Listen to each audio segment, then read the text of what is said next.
My beloved friends, today I am going to tell you something that will disturb you deeply. Something you already know but have been avoiding your entire life. Your mind is not your friend. I know what you are thinking, but Osho, my mind is who I am. My thoughts make me intelligent. My mind solves my problems. My mind is what separates me from animals. This is the greatest lie you've ever been told, and you've been telling it to yourself every single day. Your mind is not your friend. Your mind is your enemy. Your mind is the source of all your suffering. Your mind is a parasite that has convinced you it's essential for your survival, when in reality, it's slowly killing you. Look at your life honestly, right now, without any bullshit, without any stories. How much of your suffering comes from external circumstance, and how much comes from your own mind? Your boss didn't make you suffer. Your mind's interpretation of what your boss said made you suffer. Your ex-partner didn't break your heart. Your mind's story about what happened, your mind's replay of memories, your mind's projection of what could have been, that's what's breaking your heart. Someone cuts you off in traffic, the actual event lasts 2 seconds. But your mind is still angry about it 2 hours later. Still replaying it, still imagining what you should have said, still creating stress hormones in your body over something that's already finished. This is insanity. And this insanity is running your life.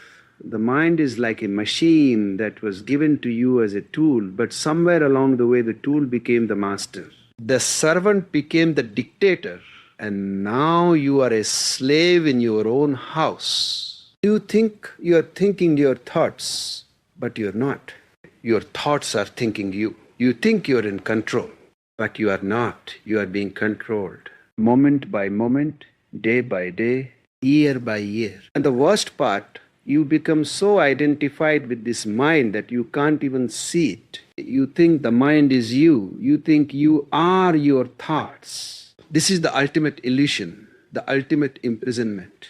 Today, I'm going to expose this mind completely. I'm going to show you how it operates, how it manipulates you, how it creates suffering out of thin air. And most importantly, I'm going to show you that you are not the mind, you are something far greater. Something the mind is terrified you'll discover. So pay attention. Not with your mind will try to argue with everything I say.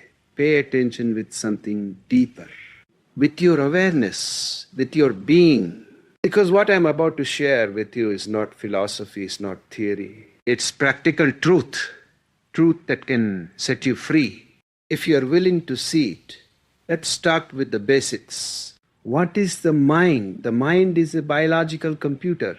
That's all it is. It's a tool that evolution gave you to survive, to remember where the food is, to recognize danger, to plan your next meal, to communicate with your tribe.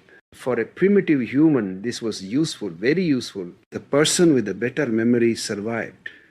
The person who could anticipate danger survived. The person who could plan survived. But here's the problem. You're not a primitive human anymore. You're not being chased by tigers. You're not hunting for your food. You're not living in a cave. But your mind is still operating like you are. Your mind is still constantly scanning for threats, still constantly worrying about the future, still constantly remembering the past, still constantly creating problems to solve. Why? Because that's what it was designed to do. That's its function. That's its job. And if there are no real problems, the mind will create imaginary problems. Because a mind without problems cannot exist.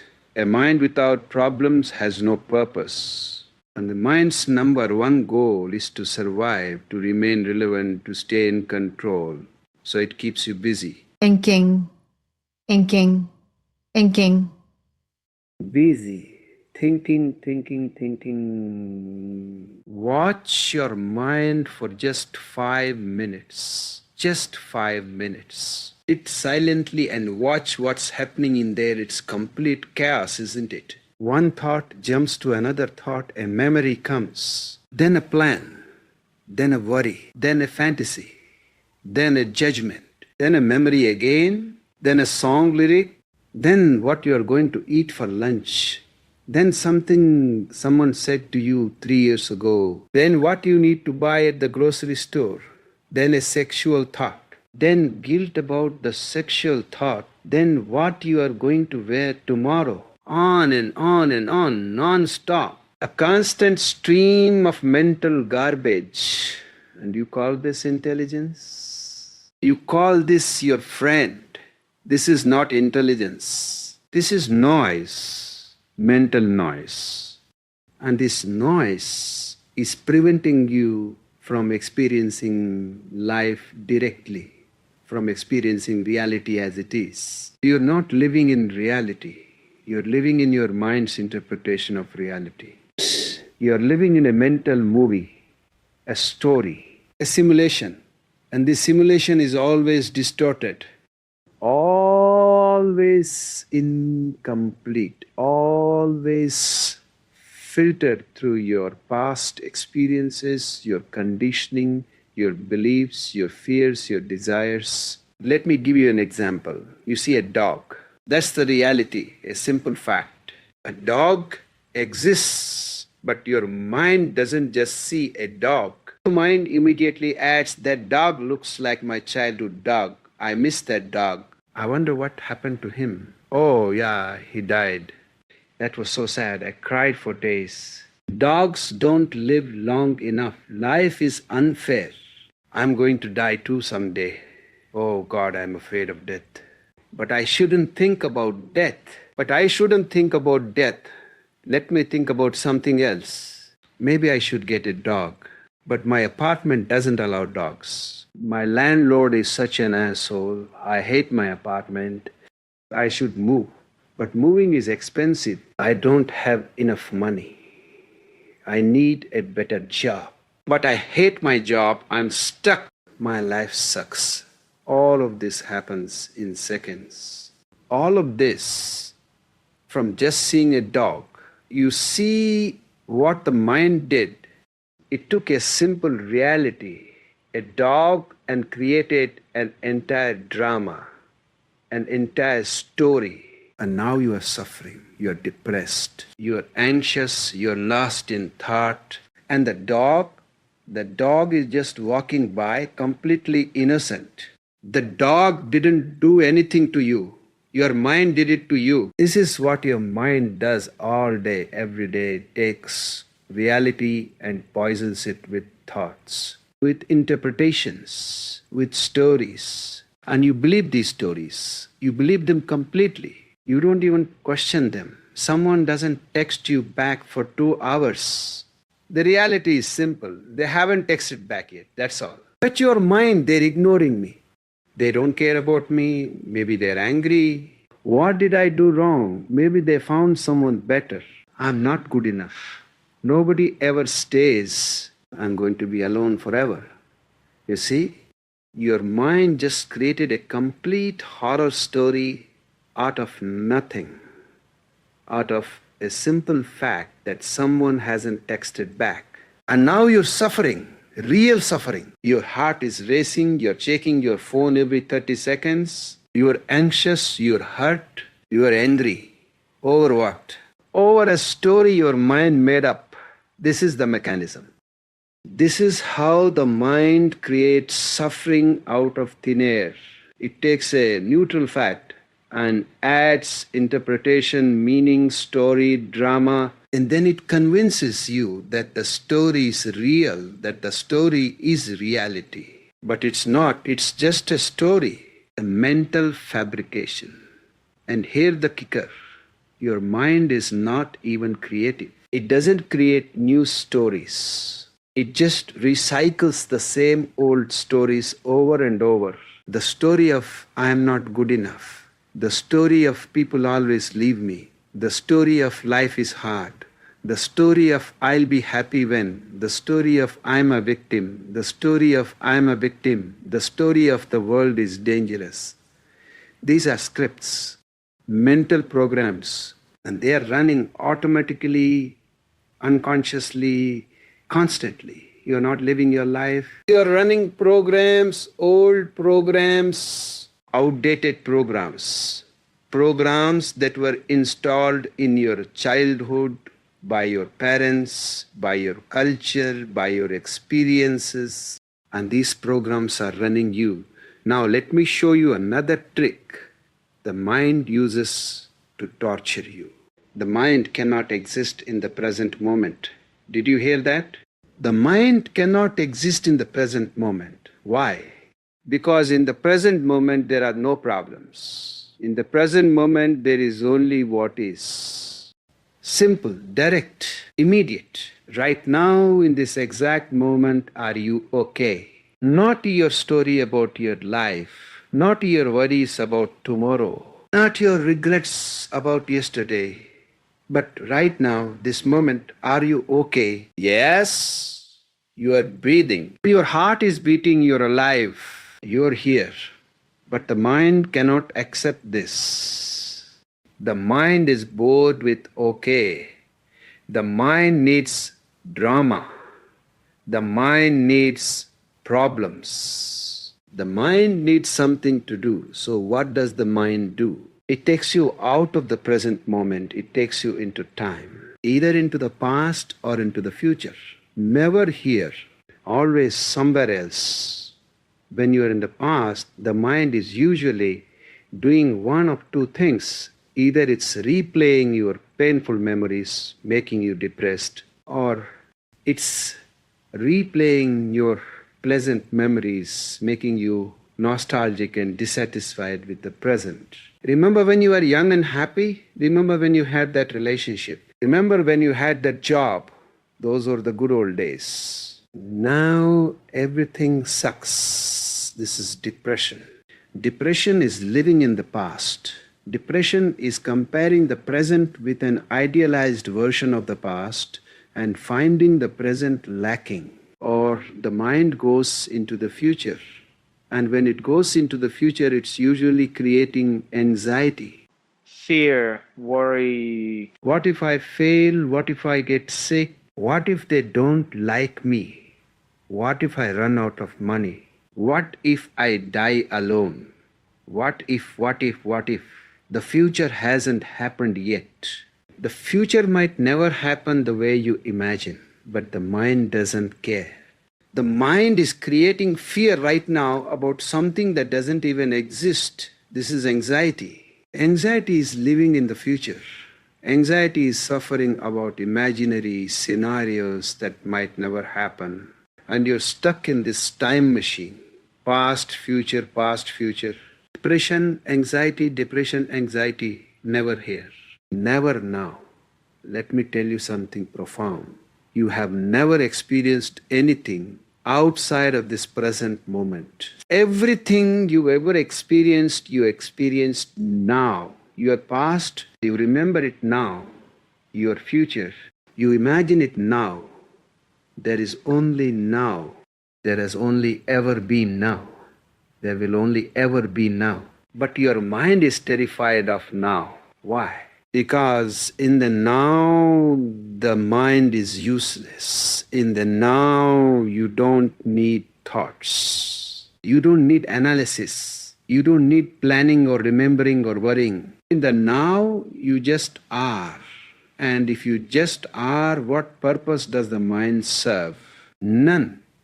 The mind becomes irrelevant. So the mind keeps pulling you out. Don't stay here. Let me show you this memory. Let me remind you of this worry. Let me create this fantasy.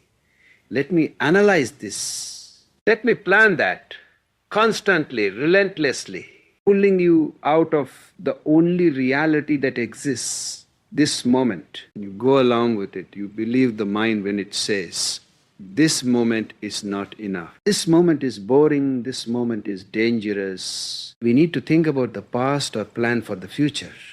But it's a lie. This moment is all there is. This moment is life itself. And when you're not in this moment, you're not alive. You're just a ghost haunting your own mind. Let me give you a practical example.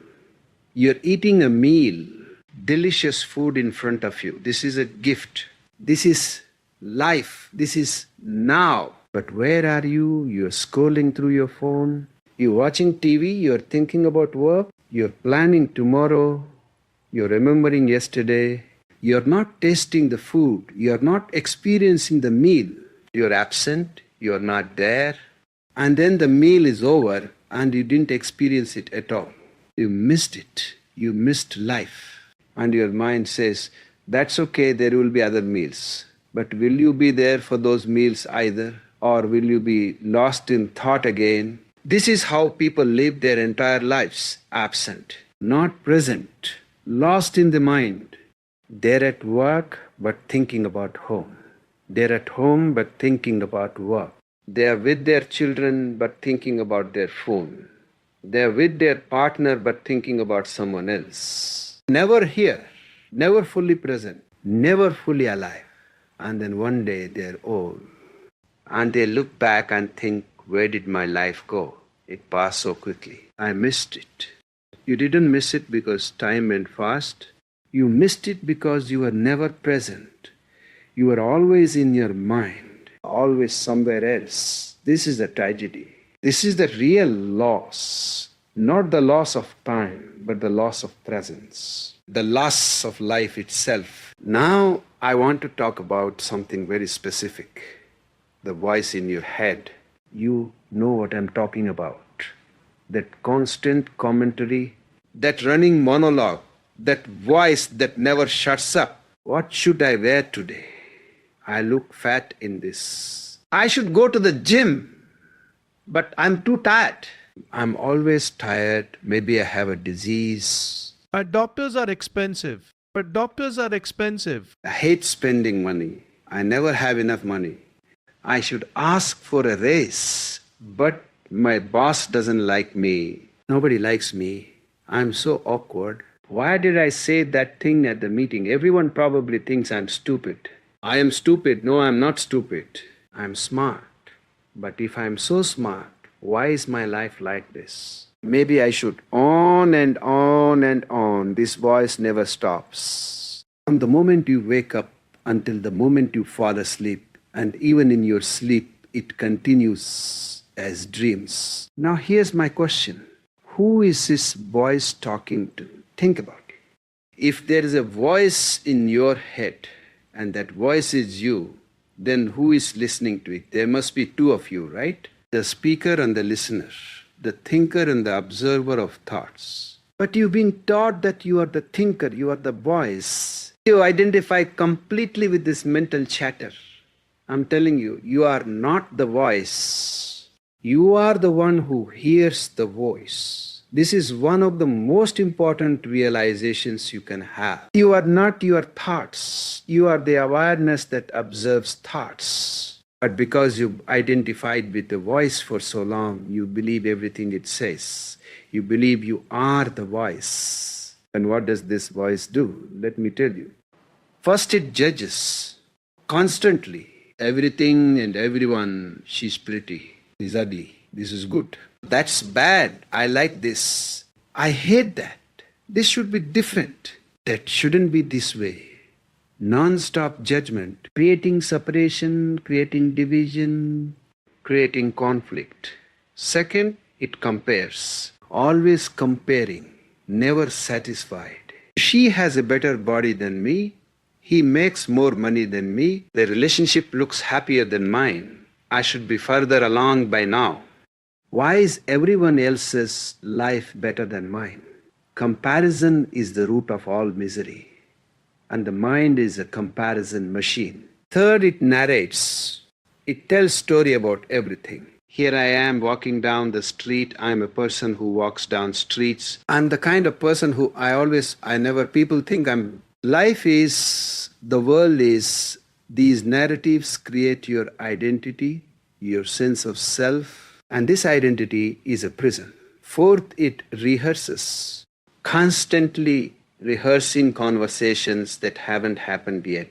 I'm going to say this, and they'll say that, and then I'll say this, and if they say that, then I'll respond with this. You are arguing with people in your head.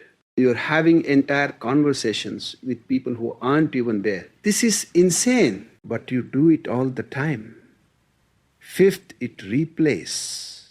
Going over and over past events, conversations, mistakes. I should have said this. Why did I do that? If only I had.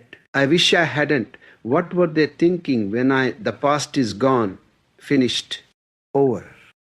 But the mind keeps it alive, keeps torturing you with it. And sixth, this is the worst one, it lies. Mind is a liar.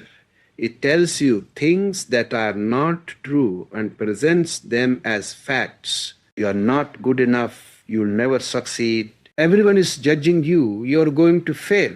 You can't do this. You're broken. Something is wrong with you. These are not facts. These are thoughts, mental fabrications, stories. But the mind presents them with such authority, such certainty, that you believe them. And once you believe them, they become your reality.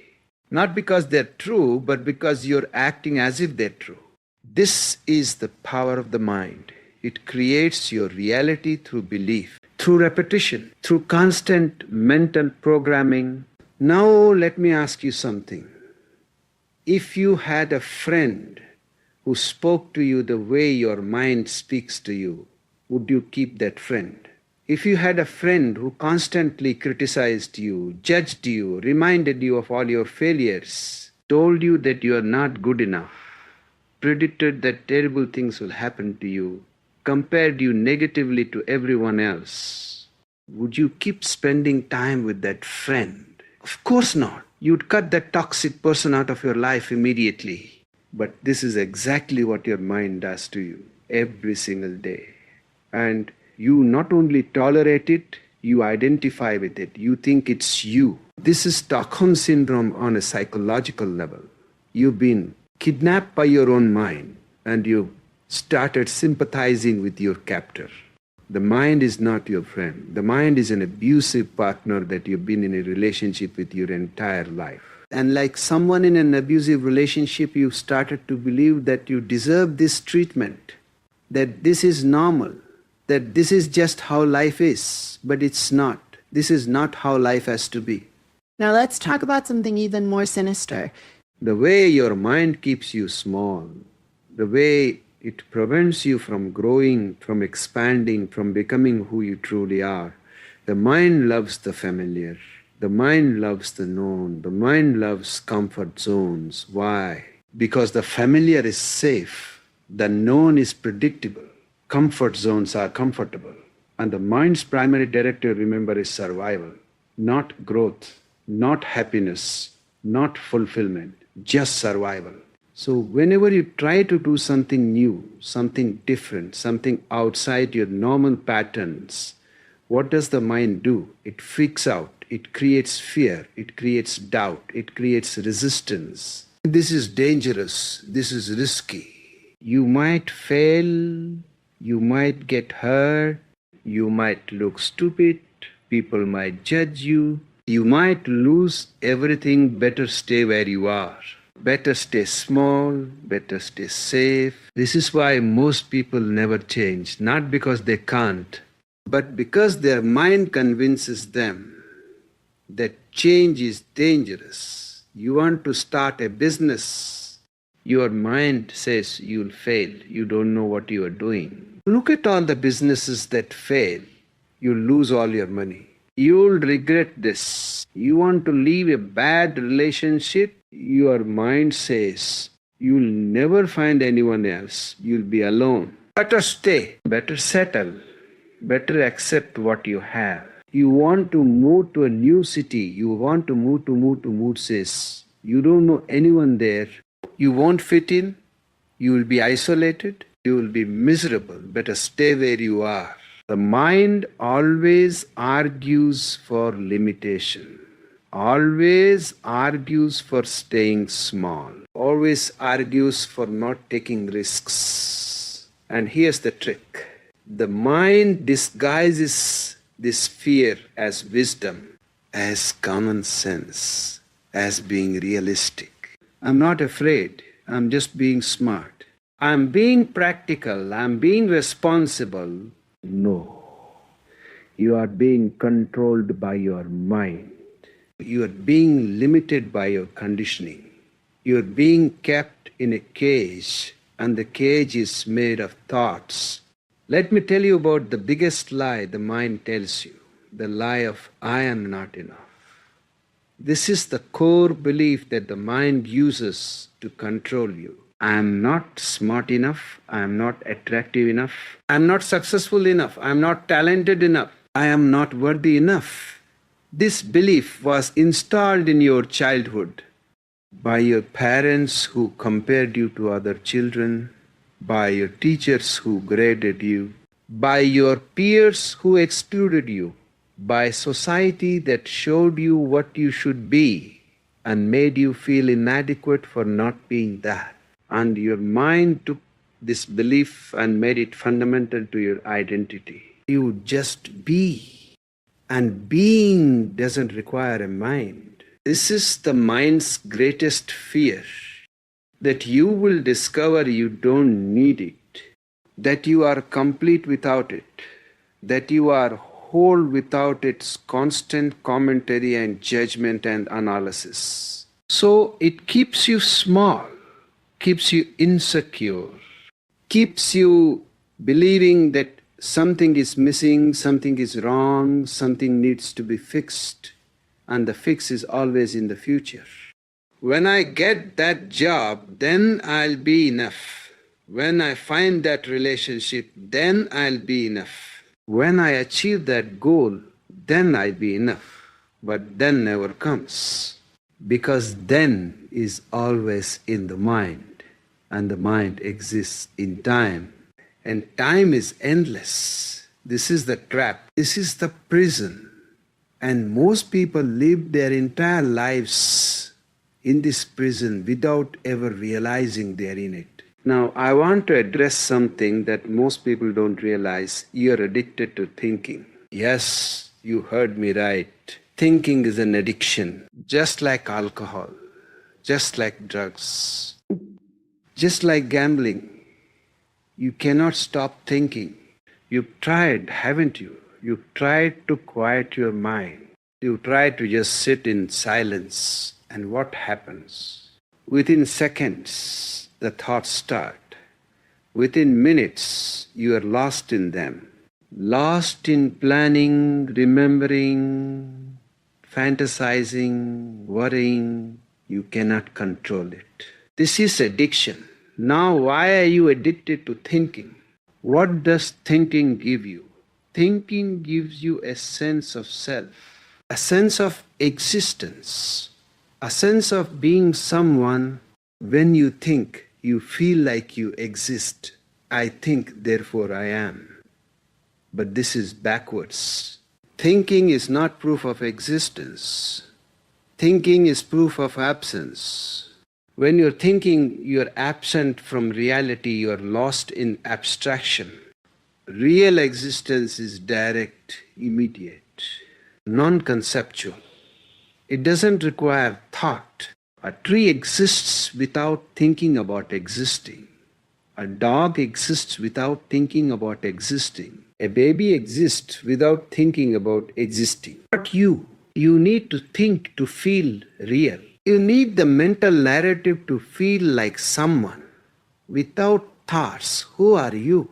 This question terrifies you because you've identified with the mind for so long you don't know who you are without it. So you keep thinking constantly, compulsively, even when it makes you miserable. And thinking gives you something else. It gives you problems to solve. And solving problems gives you purpose. The mind loves problems. The mind is a problem-solving machine. That's what it was designed for. But here's the issue. In modern life, you don't have real problems most of the time. You are not fighting for survival. You are not being chased by predators. You have food, shelter, safety. So what does the mind do? It creates problems, psychological problems, emotional problems, relationship problems, existential problems. What is the meaning of my life? Am I in the right career? Is this the right relationship? Should I move? Should I stay? What do people think of me? What will happen to me when I die? These are not real problems. These are mental problems, thought created problems. And the mind loves them because solving these problems gives you something to do, gives you purpose, gives you identity. I am someone who is figuring out their life. I am someone who is working on themselves. I am someone who is searching for meaning. But here's the secret. These problems have no solutions. They're not meant to be solved. They're meant to keep you busy, keep you distracted, keep you in the mind.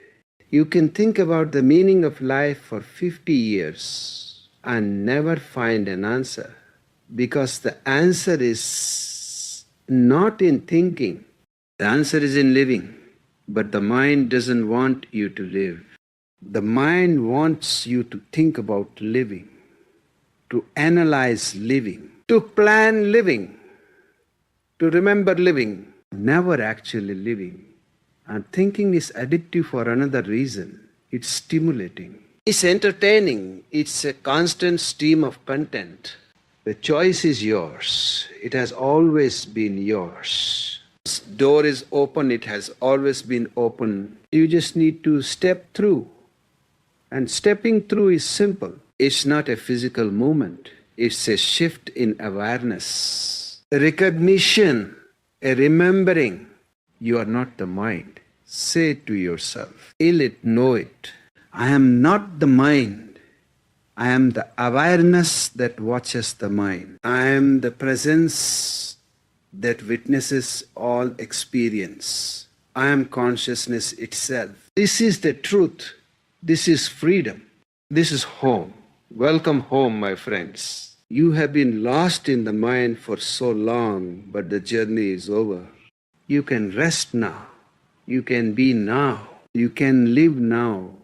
Not from the mind, but from awareness. Not from thinking, but from being.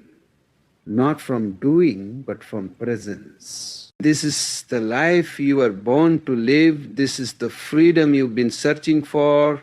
And it was never far away. It was always here, waiting for you to notice. So notice. Right now, be aware that you are aware. And in that awareness, discover what you really are.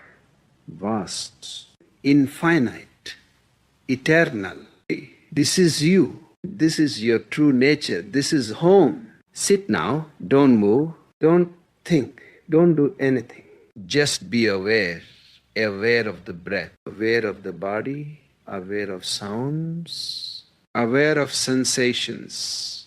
Aware of thoughts passing. Aware of everything. And notice, who is aware?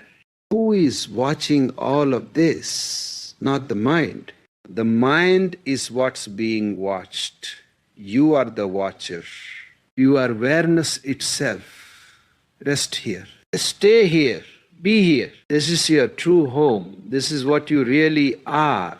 Not the mind. Never the mind. You are free.